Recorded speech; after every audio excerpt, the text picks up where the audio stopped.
மயிலாடுதுறை அருகே மரங்களை வெட்டியதை தட்டி கேட்ட இளைஞரை அரிவாளால் தாக்கிய மாற்று சமூகத்தை சேர்ந்த இளைஞர்களால் பரபரப்பு ஏற்பட்டது.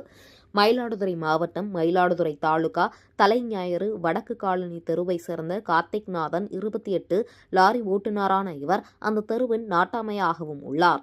அத்தெருவில் உள்ள காளியம்மன் கோவிலில் 1ஆம் ஆண்டு கும்பாபிஷேக தினம் நாளை நடைபெறுவதால் விழாவுக்காக வாழை மரங்களை வெட்டி எடுத்து வந்துள்ளார். அப்போது வழியில் ஆதமங்கலம் கிராமத்தை சேர்ந்த இருவர் யூக்லிப்டெக்ஸ் மரங்களை வெட்டி கொண்டிருந்ததை பார்த்த கார்த்திக்நாதன், எதற்காக எங்கள் கிராமத்தில் வந்து மரங்களை வெட்டுகிறீர்கள் என கேட்டுள்ளார். இதனால் ஆத்திரமடைந்த இருவரும் கார்த்திக்நாதனை ஜாதி பெயரை குறிப்பிட்டு திட்டியதுடன் கையில் வைத்திருந்த அரிவாளை திருப்பி அதன் பின்பகுதியால் கார்த்திக்நாதனின் கழுத்து மற்றும் கால் மூட்டில் பலமாக தாக்கியுள்ளனர். இதில் கால் மூட்டின் ஜவ்வு கிழிந்து படுகாயமடைந்த கார்த்திக்நாதனை அவரது உறவினர்கள் மயிலாடுதுறை அரசினர் மருத்துவமனையில் சிகிச்சைக்காக அனுமதித்தனர்.